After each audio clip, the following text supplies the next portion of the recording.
اللہ تعالیٰ نے جب تقدیر انسان کی پہلے سے لکھ دی ہے تو پھر تو ہر بندے کے پاس جسٹیفیکیشن آ گئی ہے. وہ کوئی غلط عمل بھی کرے گا بولے گا اللہ کی مرضی تھی, تقدیر یہی تھی. تو ایسے سوالوں کا انسان کیسے اس کو جسٹیفائی کرے, اور خود بھی کبھی کبھی دماغ میں وسوسہ یہ آ جاتا ہے. یہ جو دماغ میں وسوسہ آتا ہے نا, یہ صرف اپنے آپ کو دھوکہ دینے کے لیے.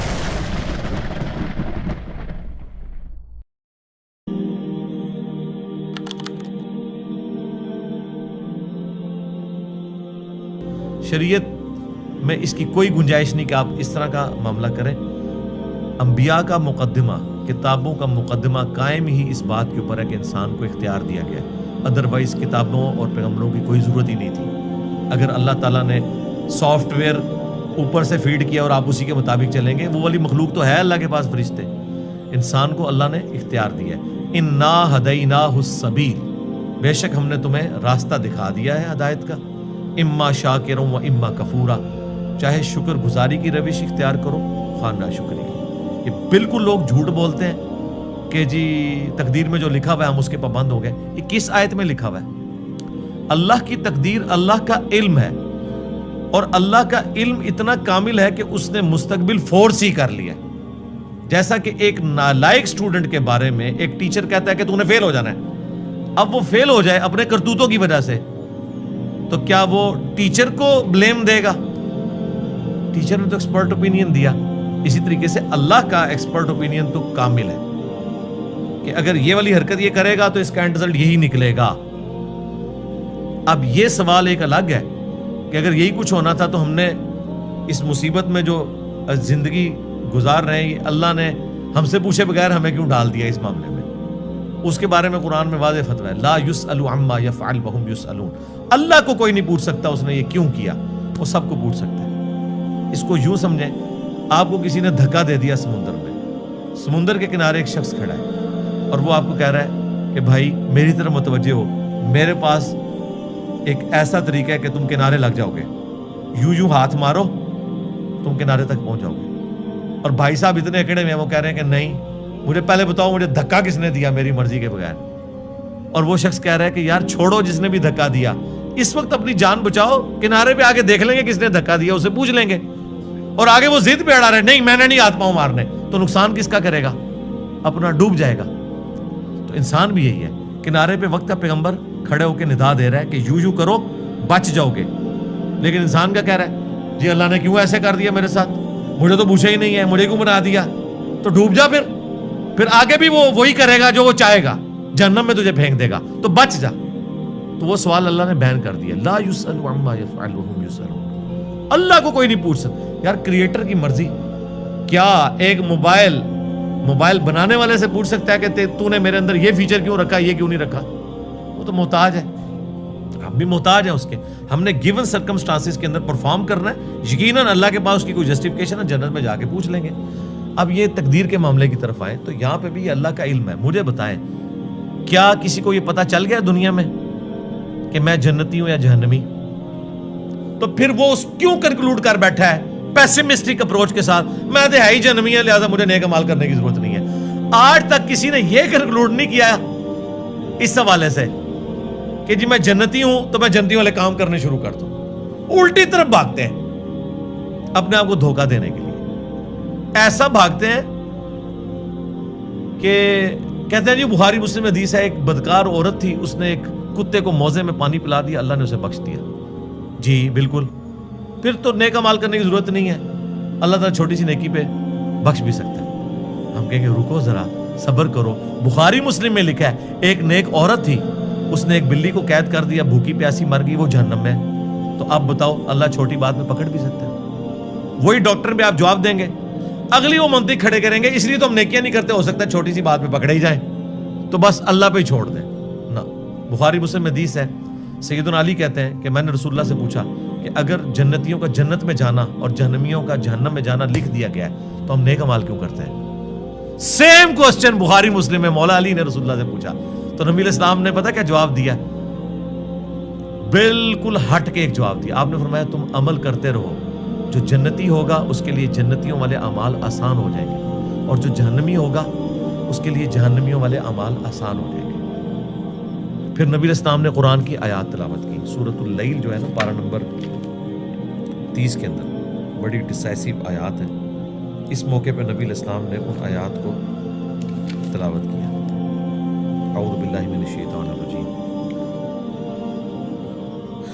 فَأَمَّا مَنْ أَعْطَى وَاتَّقَى وَصَدَّقَ بِالْحُسْنَى، پس جس نے اطاعت گزاری کی روش اختیار کی، اللہ کا تقوی اختیار کیا اور ہر اچھی بات کی تصدیق کی، فَسَنُيَسِّرُهُ لِلْيُسْرَى، اس کے لیے ہم آگے آسانیاں کر دیں گے.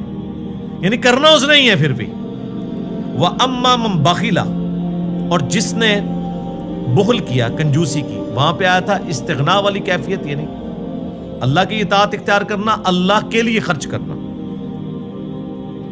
وَكَذَّبَ بِالْحُسْنَى، اور ہر اچھی بات کو جھٹلایا. فَسَنُيَسِّرُهُ لِلْعُسْرَى، پھر ان قریب ہم اس کے لیے مشکل پیدا کر دیں گے. یہ آیات نبی علیہ السلام نے پڑھی کہ جنتیوں کے لیے جنت والے اعمال آسان ہوں گے. ہمیں کوئی کہتا ہے نا کہ ہاں جی کیا خیال ہے، ہم کہتے ہیں انشاءاللہ ہم نے جنت میں جانا ہے اور کوشش بھی کر رہے ہیں اس کے لیے. بخاری مسلم حدیث ہے، میں اپنے بندے کے گمان کے قریب ہوں جیسا میرے لیے گمان کرے. کبھی اللہ کے لیے گمان نہ کریں کہ میں نے جہنم میں جانا ہے. گمان پازیٹیو رکھیں لیکن محنت بھی پازیٹیو کریں. صرف گمان نہیں کہ جو کچھ بھی ہے تیرے محبوب کی امت سے، ایفرٹ پٹ کرنی ہے. اس کے بعد رہنا آپٹیمسٹک ہے، پیسیمسٹک نہیں ہونا آپ نے، تو انشاءاللہ ستہ خیرہ. اور یہ وہ وجہ ہے جس کی وجہ سے اللہ نے قرآن میں جگہ جگہ کہا ہے اللہ اپنے وعدے کے خلاف نہیں چلتا. اللہ جنتیوں کا وعدہ پورا کرے گا. جنتیوں کا کلام نقل ہوا ہے کہ جنتی جنت میں پہنچ کہیں گے کہ شکر ہے کہ جو اللہ نے ہم سے وعدہ کیا تھا پورا کیا. یہ اللہ پتہ بار بار کیوں کہتا ہے؟ دنیا میں ایسا نہیں نہ ہوتا. دنیا میں محنت کرنے والا ناکام ہو جاتا ہے اور بعض اوقات بغیر محنت کیے وہ شخص کامیاب بھی ہو جاتا ہے. اس کو اتنا مال مل جاتا ہے، محنت کرنے والا ڈوب جاتا ہے. تو اس لیے اللہ نے کہا آخرت میں ایسا نہیں ہوگا کہ کسی کی لاکھ کام آئے. نہ، لاکھ دنیا میں ہے کہ محنت کریں کامیاب ہو بھی سکتے ہیں، بری طرح ناکام بھی ہو سکتے ہیں.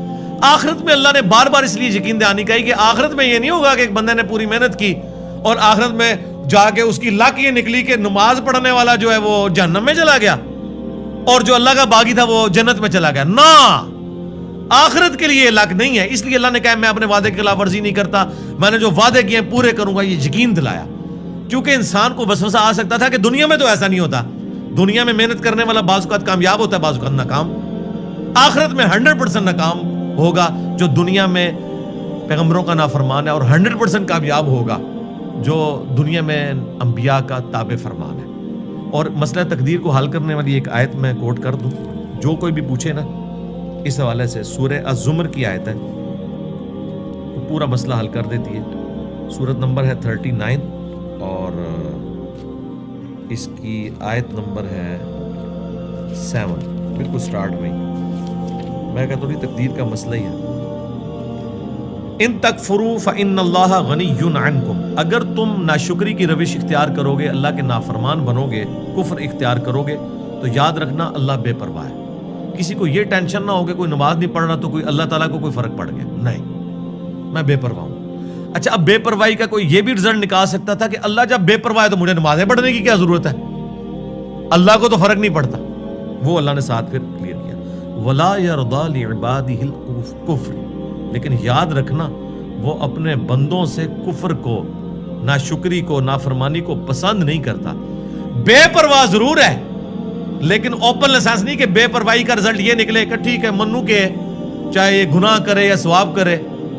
نہیں، اللہ کہہ رہا ہے میں بے پرواہ اس اعتبار سے ہوں کہ تیرے گناہ کی وجہ سے میری خدائی میں کوئی فرق نہیں پڑے گا، لیکن تیرا بیڑا غرق ہو گیا. اللہ اپنے بندوں سے نافرمانی پسند نہیں کرتا. وَإِن تَشْكُرُوا، اور دیکھنا اگر تم شکر گزاری کی روش اختیار کرو گے، يَرْضَهُ لَكُمْ، تو یہی وہ تم سے چاہتا ہے. وَلَا تَزِرُ وَازِرَةٌ وِزْرَ أُخْرَى، اور کوئی جان بوجھ اٹھانے والی دوسرے کے اعمال کا بوجھ نہیں اٹھائے گی. ثُمَّ إِلَىٰ رَبِّكُمْ مَرْجِعُكُمْ، اس کے بعد تم لوٹ کر اپنے رب کے پاس جاؤ گے. فَيُنَبِّئُكُمْ بِمَا كُنتُمْ تَعْمَلُونَ، پھر وہ تمہیں بتا دے گا جو کچھ تم دنیا میں اعمال کیا کرتے تھے. اِنَّهُ عَلِيمٌ بِذَاتِ الصُّدُورِ، دے گا جو کچھ تم دنیا میں اعمال کیا کرتے تھے. اِنَّهُ عَلِيمٌ بِذَاتِ الصُّدُورِ، بے شک وہ سینوں کے چھپے ہوئے رازوں کو بھی جاننے والا ہے، اس لیول تک باریکی کا حساب کرے گا.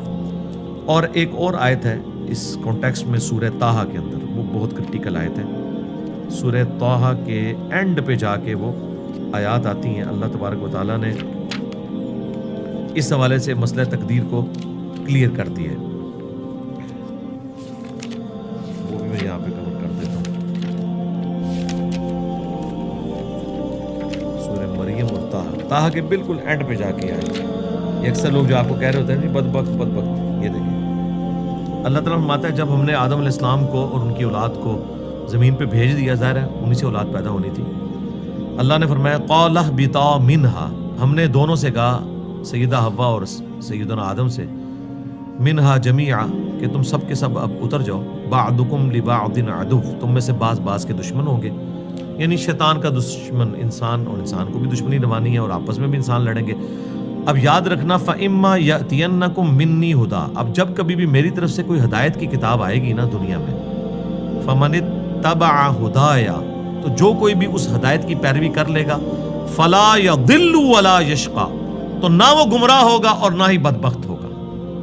تو بدبختی پھر اللہ نے بندوں کے کھاتے میں ڈال دی ہے کہ جو کتابوں کی مان لے گا نا وہ بدبخت نہیں ہوگا. تو اس کا مطلب ہے بدبخت اللہ بناتا ہے یا انسان خود بدبختی کماتا ہے؟ خود. یہ آیت واضح ہے کہ جو ہدایت کی پیروی کر لے گا وہ نہ گمراہ ہوگا نہ شقی ہوگا، اور جو پیروی نہیں کرے گا وہ گمراہ بھی ہو جائے گا اور بدبخت بھی ہو جائے گا. یہ خود ہم کماتے ہیں. تو یہ کہیں پہ کنسیپٹ نہیں، یہ تو بڑا گمراہ کن عقیدہ ہے. یہ عقیدہ جبریہ کا تھا کہ اللہ تعالیٰ انسان پہ مسلط کر دیتا ہے، اور قدریہ دوسری ایکسٹریم پہ چلے گئے، انہوں نے کہا نہیں ٹوٹلی ہم ہی کرتے ہیں. ہمارا عقیدہ درمیان میں ہے کہ جن باتوں کا حکم اللہ نے ہمیں دیا ہے ان کا اختیار بھی ہمیں دیا ہے، اور جن چیزوں کا مجھے حکم نہیں دیا اس کا اختیار میرے پاس نہیں ہے، اور نہ مجھے اس میں کوئی زیادہ پڑھنے کی ضرورت ہے. مثلا میرا قد کتنا ہے، میری آنکھوں کا کلر کیا ہے، میں کن ماں باپ کے گھر پیدا ہوں گا، میں کس ملک میں پیدا ہوں گا، مجھے بتائیں یہ قیامت الدین ہم سے پوچھا جانا ہے. لیکن جو بات اللہ نے ہم سے پوچھنی ہے نا اس کا اختیار ہمیں دیا ہے، اور اگر آپ یہ اختیار نہیں مانیں گے تو اللہ پہ ظلم لازم آئے گا، اور اللہ تعالیٰ عدل